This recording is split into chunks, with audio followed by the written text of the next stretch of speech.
எல்லாருக்கும் வணக்கம்.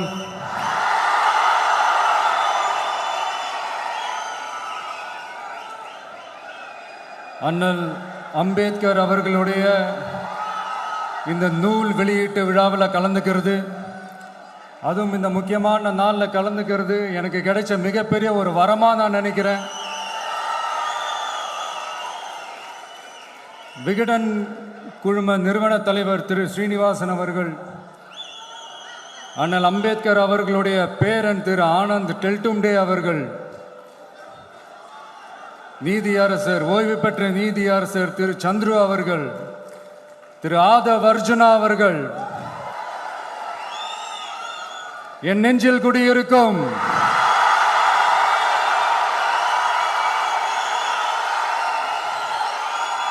என்னுடைய நண்பா நண்பிகள், தோழா தோழிகள்,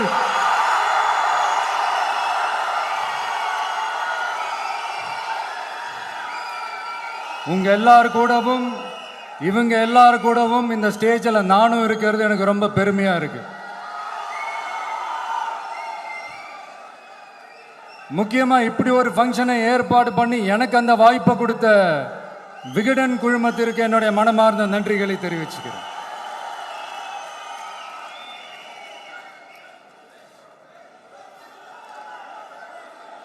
இன்னைக்கும் நிறைய பேர்கிட்ட உங்க ஃபேவரட்டான ஹாலிடே டெஸ்டினேஷன் எதுன்னு கேட்டீங்கன்னா நியூயார்க் சிட்டின்னு சொல்லுவாங்க. ஏன்னா அங்கே போய் ஒரு 2-3 நாள் தங்கிட்டு வர்றதே அது ஒரு பெரிய ஸ்டேட்டஸ் ஆகவும் ஒரு பெரிய அச்சீவ்மெண்ட் ஆகவும் நினைப்பாங்க. ஆனால் 100 வருஷத்துக்கு முன்னாடியே நியூயார்க்லாம் போய் அங்கே உலக புகழ் பெற்ற கொலம்பியா யூனிவர்சிட்டியிலலாம் போய் படித்து டாக்டர் பட்டம் வாங்கி சாதிச்ச ஒரு அசாத்திய மாணவர் ஒருத்தர் இருந்தார். அது கூட பெருசு இல்லை, அவர் எந்த சூழ்நிலையில அங்க போய் படிச்சு சாதிச்சாருன்றதான் மிகப்பெரிய விஷயம். அன்னைக்கு அந்த மாணவரை, நீ இந்த சாதியில பிறந்திருக்கிற, உனக்கெல்லாம் படிக்கிறதுக்கெல்லாம் தகுதி இல்லை, நீ எல்லாம் எதுக்கு ஸ்கூலுக்கு வர, அப்படி இப்படின்ட்டு அவர் வாழ்ற சமூகமே அவரை தடுத்துச்சு. அதையும் மீறி அந்த மாணவர் பள்ளிக்கூடம் போனா சக மாணவர்களுடன் சரிசமா உட்கார்ந்து படிக்க அவருக்கு அனுமதி இல்லை. தாக எடுத்தா தண்ணி கூட குடிக்க முடியல. அப்படி அத்தனை சக்திகளும் அவருக்கு எதிராக இருந்தது. ஆனா ஒரே ஒரு சக்தி மட்டும்தான், நீ படி, எத்தனை தடைகள் வந்தாலும் படி, தொடர்ந்து படி அப்படின்னு சொல்லிக்கிட்டே இருந்தது. அதுதான் அந்த மாணவருக்குள்ள இருந்த அந்த வைராக்கியம். அந்த சின்ன வயசுல அந்த மாணவருக்குள்ள எப்படி அப்படி ஒரு வைராக்கியம் வந்துச்சுன்னு நினைச்சு பார்க்கும்போது உண்மையிலே பிரமிப்பா தான் இருந்துச்சு. அந்த வைராக்கியம் தான் அந்த மாணவரை பிற்காலத்தில் இந்த நாட்டோட ஒரு தலை சிறந்த இன்டெலெக்சுவலா டிரான்ஸ்ஃபார்ம் ஆகிறதுக்கும் காரணமா இருந்துச்சு. எனக்கு தெரிஞ்ச உலக வரலாற்றிலே இப்படி ஒரு டிரான்ஸ்ஃபர்மேஷனை யாரும் பார்த்துருக்க மாட்டாங்க. அந்த மாணவர் வேற யாரும் இல்லை, நம்மளுடைய அண்ணல் அம்பேத்கர் அவர்கள் தான்.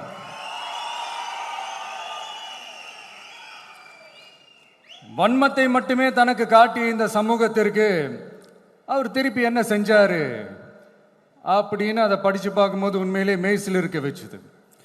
பிறப்பால் நாம் அனைவரும் சமம், நீ எந்த சாதியில பிறந்திருந்தாலும் எந்த மதத்தை பின்பற்றினாலும் சட்டத்தின் முன் நாம் அனைவரும் சமம் அப்படிங்கிற ஒரு உயரிய கோட்பாட்டை உறுதி செய்யும் நம் நாட்டின் அரசியல் சாசன சட்டத்தை வழங்கி நம்ம நாட்டில் இருக்கிற எல்லாருக்குமே ஒரு பெருமை தேடி தந்தவர். இன்னைக்கு ரிலீஸ் பண்ற இந்த புக்கில் எல்லோருக்குமான தலைவர் அம்பேத்கர் அப்படின்ற அந்த புக்கில் ஒரு 100க்கும் மேற்பட்ட கட்டுரைகள், நேர்காணல்கள் எல்லாமே இருக்குது. அதில் என்ன ரொம்ப யோசிக்க வச்சது அவர் எழுதின அந்த பயோகிராஃபி தான். வெயிட்டிங் ஃபார் அ வீசான்னு சொல்லி அதுக்கு தலைப்பு வச்சிருந்தார். அதில் அவர் லைஃப்பில் ஃபேஸ் பண்ண விஷயங்கள், அவரை பாதித்த விஷயங்கள் எல்லாமே கிட்டத்தட்ட ஒரு 6 சம்பவங்கள் பற்றி அதில் குறிப்பிட்டிருந்தார். அதில் ஒரு 2 விஷயம் ரொம்ப பாதித்தது என்னன்னா, அதில் ஒன்று, அவருக்கு 9 இயர்ஸாக இருக்கும்போது அவரும் அவருடைய பிரதரும் வெளியூரில் இருக்கிற அவங்க அப்பாவை பார்க்கறதுக்காக போகிறாங்க. அப்போ ட்ரெயின்லேருந்து இறங்கி இந்த மாட்டு வண்டிக்காக வெயிட் பண்ணிட்டு இருக்கும்போது ஒருத்தர் கூட அவங்கள ஏற்றிட்டு போகிறதுக்கு தயாராக இல்லை. ஏன்னா அந்த அளவுக்கு தீண்டாமை கொடுமை. அப்புறம் கொஞ்சம் எக்ஸ்ட்ரா பணம் காசெல்லாம் கொடுக்குறோன்னு ஒரு வண்டிக்காரர் ஒத்துக்கிறார். அப்போ கூட அந்த வண்டிக்காரர் என்ன பண்ணுறாருன்னா, அந்த பசங்களை வண்டி ஓட்ட சொல்லிட்டு இவர் தீட்டு பட்டுடும்னு சொல்லி வண்டியில் ஏறாமல் நடந்து போகிறார். அந்த நாள் முழுக்க அந்த பசங்களுக்கு குடிக்க தண்ணி கூட கொடுக்காம அந்த டிராவல் எவ்வளவு கொடுமையாக இருந்துச்சுன்னு சொல்லி அதில் மென்ஷன் பண்ணியிருந்தார். ரெண்டாவது, அதே அம்பேத்கர் அவர்கள் அமெரிக்கா பிரிட்டன்லலாம் போய் படித்து டாக்டர் பட்டம்லாம் வாங்கி சாதிச்சு ஒரு பெரிய வழக்கறிஞராக இந்தியாவுக்கு திரும்ப வராரு. அப்போ மும்பைக்கு பக்கத்தில் ஒரு கிராமத்துக்கு அவரை கூப்பிடுறாங்க. அப்போ அவர் ஒரு அரசாங்க பொறுப்பில் இருக்கிறாரு. அந்த கிராமத்துக்காரங்க ஒரு வண்டியை ஒன்று ஏற்பாடு பண்ணி அவரை கூட்டிகிட்டு வரணும்னு நினைக்கிறாங்க. ஆனால் அந்த வண்டி ஓட்டுறவர் அவருக்கு சமமாக உட்காந்து வண்டி ஓட்டுறதுக்கு யோசிக்கிறார், மறுக்கிறார். ஒரு லண்டனுக்கு போய் ஒரு பாரிஸ்டர் பட்டம் வாங்கிய அம்பேத்கரை விட ஒரு வண்டி ஓட்டுறவர் தன்னை உயர்ந்தவனா நினைக்கிறார். அதுதான் அந்த சமூக கொடுமை தான் அவரை சமத்துவத்துக்காக போராட வச்சுது. எனக்கு ஒரு டவுட்டுங்க, இன்னைக்கு திரு அம்பேத்கர் அவர்கள் உயிரோடு இருந்திருந்தா என்ன நினைப்பாரு? இன்னைக்கு இருக்கிற நம்ம இந்தியாவை பார்த்து அவர் பெருமைப்படுவாரா, இல்லை வருத்தப்படுவாரா, இல்லை அப்படியே வருத்தப்பட்ட எதை நினைச்சு வருத்தப்படுவாரு? இன்னைக்கு நம்ம நாடு முழு வளர்ச்சி அடையணும்னா ஜனநாயகம் காக்கப்படணும். அந்த ஜனநாயகம் காக்கப்படணும்னா அரசியல் அமைப்பு சட்டம் காக்கப்படணும். அதுக்கான பொறுப்பு, அந்த கடமை நம்ம ஒவ்வொருத்தருக்கிட்டையும் இருக்கணும்னு தோணுச்சு. அந்த பொறுப்போடும் அந்த கடமையோடும் தான் இதை நான் ஆணித்தரமாக சொல்கிறேன். ஜனநாயகத்தை நாணிவேர் ஃப்ரீ அண்ட் ஃபேர் எலெக்ஷன்ஸ், சுதந்திரமான மற்றும் நியாயமான தேர்தல். நியாயமாக நடக்கலைன்னு நான் சொல்ல வரல, பட் சுதந்திரமாகவும் நியாயமாகவும் தான் தேர்தல் நடக்குது அப்படிங்கிற அந்த அசைக்க முடியாத நம்பிக்கை நம்ம ஒவ்வொரு இந்தியனுக்கும் இருக்கணும்னு தோணுச்சு. அது அமையணும்னா தேர்தல் ஆணையர்கள் கான்சென்சஸ், அதாவது ஒருமித்த கருத்து அடிப்படையில் மட்டும்தான் நியமிக்கப்பட வேண்டும் அப்படின்றதான் என்னுடைய ஒரு வலிமையான ஒரு கோரிக்கை. ரெண்டாவது, ஏப்ரல் 14 அண்ணல் அம்பேத்கர் அவர்களுடைய பிறந்த நாள். அன்னைக்கு தான் நம்ம ஒட்டுமொத்த இந்தியர்களுக்குமான ஜனநாயக உரிமைகள் பிறந்த தினம். அதனால் அந்த டேட்டை இந்தியாவோட ஜனநாயக உரிமைகள் தினமா அறிவிக்கணும்.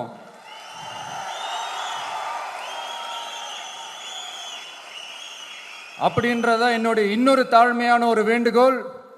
அது இந்திய ஒன்றிய அரசிடம் நான் முன்வைக்கிறேன்.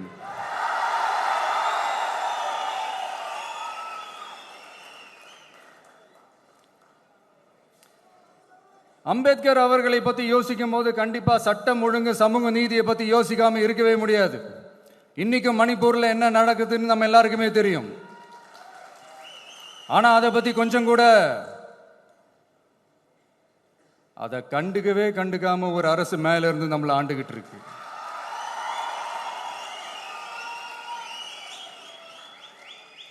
சரி, அங்கதான் அந்த அரசு அப்படி இருக்குன்னா இங்க இருக்கிற அரசு எப்படி இருக்கு?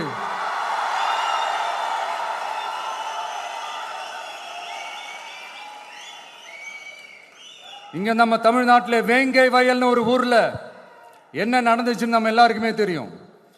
சமூக நீதி பேசுற இங்க இருக்கிற அரசு அதுக்கு எந்த விதமான ஒரு நடவடிக்கை எடுத்த மாதிரியே எனக்கு தெரியலையே.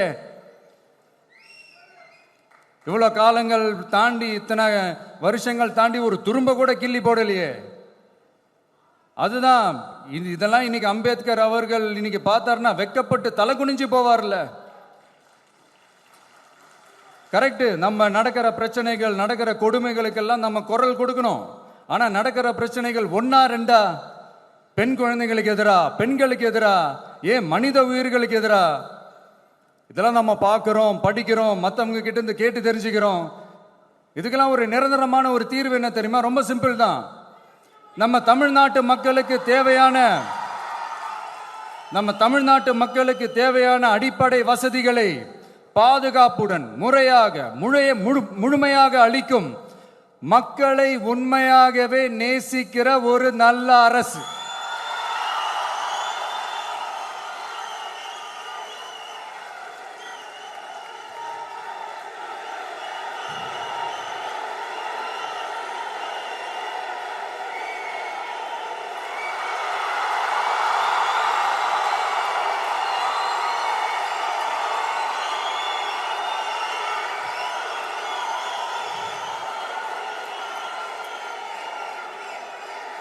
அதான் சொன்னேன், இது அமைஞ்சிட்டாலே போதும், அதான் ரொம்ப சிம்பிள்னு சொன்னேன்.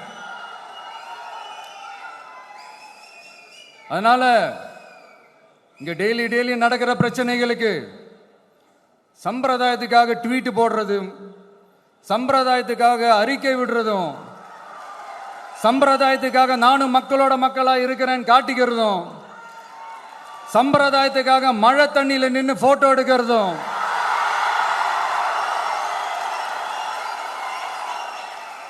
எனக்கு அதுல கொஞ்சம் கூட உடன்பாடே இல்லை.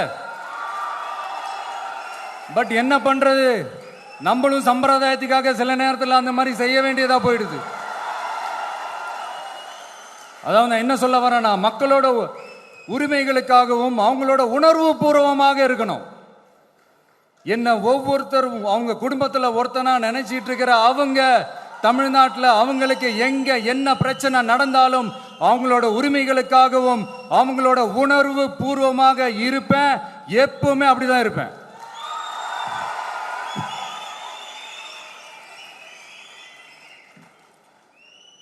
மக்கள் உணர்வுகளை மதிக்க தெரியாத, மக்களுக்கு அடிப்படை சமூக நீதியான பாதுகாப்பை கூட உறுதி செய்ய இயலாத, கூட்டணி கணக்குகளை மட்டுமே நம்பி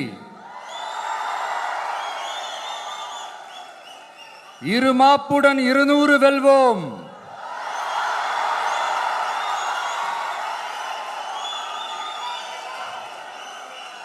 என்று எகத்தால முழக்கமிடும் மக்கள் விரோத ஆட்சியாளர்களுக்கு என் மக்களோடு இணைந்து நான் விடுக்கும் எச்சரிக்கை,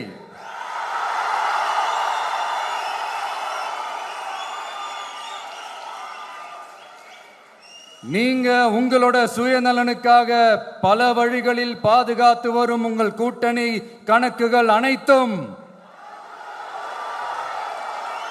2026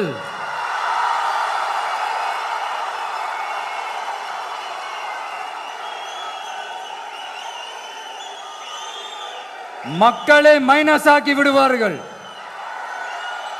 மக்களே மைனஸ் ஆக்கி விடுவார்கள். மக்களே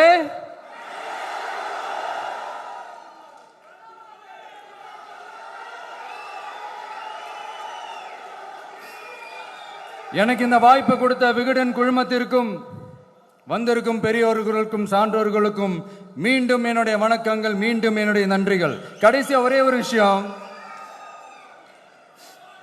விடுதலை சிறுத்தைகள் தலைவர் திரு தோல் திருமாவளவன் அவர்கள்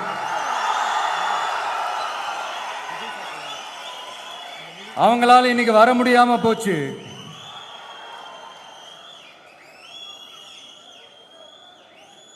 அம்பேத்கர் அவர்களுடைய புத்தக வெளியீட்டு விழாவிற்கு கூட அவரால் கலந்துக்க முடியாத அளவிற்கு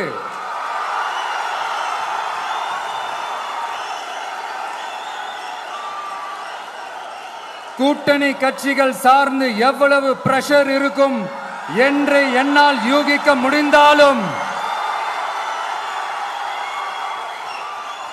நான் இப்ப சொல்றேன், அவருடைய மனசு முழுக்க முழுக்க இன்னைக்கு நம்மளோட தான் இருக்கும். நன்றி, வணக்கம்.